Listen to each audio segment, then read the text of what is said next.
भारतीय स्वतंत्रता संग्राम के इतिहास में अमृतसर के जालियांवाला बाग का अप्रतिम स्थान है।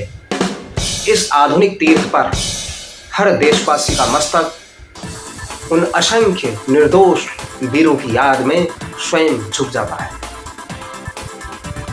जिन्होंने अपने रक्त की बूंद से भारत की स्वतंत्रता के उस महान वृक्ष को सींचा था।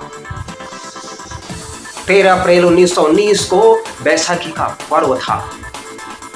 यूं तो इस दिन में पूरे देश में उस बैसाखी के पर्व की धूम मची थी, पर खालसा पंथ की स्थापना का दिन होने के कारण पंजाब में इसका उत्साह देखते ही बनता था।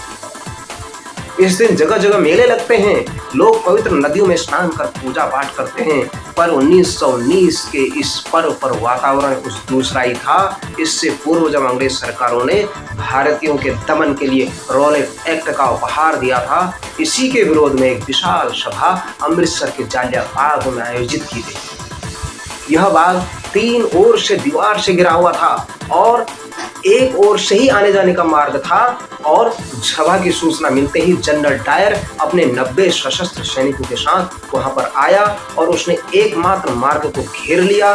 इसके बाद उसने बिना चेतावनी दिए सारे निहत्थे निर्दोष स्त्री पुरुष बच्चों के ऊपर, वृद्धों के ऊपर अनगिनत गोलियों की दंदनाहट कर दी, बौछार कर दी, जिसमें असंख्य लोग, हजारों लोग मारे गए। इस नरसंहार के विरोध में पूरे देश का वातावरण बहुत ज्यादा गर्म हो गया था। चारों तरफ क्रांति की धूम मच गई थी। इसके विरोध में पूरे देश में धरने और प्रदर्शन हुए। सरकारी जांच समिति हंटर कमेटी के सामने इस कांड का खलनायक जनरल डायर ने स्वयं स्वीकार किया कि ऐसी दुर्घटना इतिहास में दुर्लभ है। जब उससे पूछा गया उसने ऐसा क्यों किया, तो उसने कहा उसे शक्ति प्रदर्शन का यह उचित माध्यम लगा। उसे जरा भी हिचक नहीं हुई, जरा भी संकोच नहीं हुआ, जरा भी उसके मन में पीड़ा नहीं हुई। उसने आगे यह भी कहा कि यदि उसके पास और गोलियां समाप्त नहीं हो गई होती तो वह कुछ देर और गोली चलाता और वहां सारे के सारे लोगों को मार देता।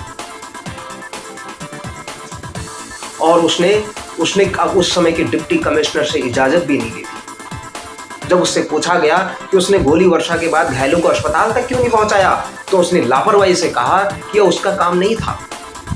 उस समय राष्ट्र कवि रविंद्रनाथ ठाकुर जी ने इस नरसंहार के विरोध में अंग्रेजों द्वारा उन्हें जो सर की उपाधि दी गई थी उससे उन्होंने लौटा दिया। जालियांवाला बाग हत्याकांड ने पूरे देश में सनसनी फैला दी थी, पर भारत मां वीरों की खान है। यहाँ क्रांतिवीर उधम सिंह ने लंदन में पैक्टन हॉल में 13 मार्च 1940 को माइकल ऑडवायर के सीने में गोलियां उतार दी और राष्ट्रीय अभिमान का जो अपमान का बदला ले लिया। और इस बाग में दीवारों पर लगे गोलियों के निशान आज भी उस क्रूर जनरल डायर की याद दिलाते हैं, जबकि वहां स्थित अमर शहीद ज्योति हमें देश के लिए मर मिटने के लिए प्रेरित करती है।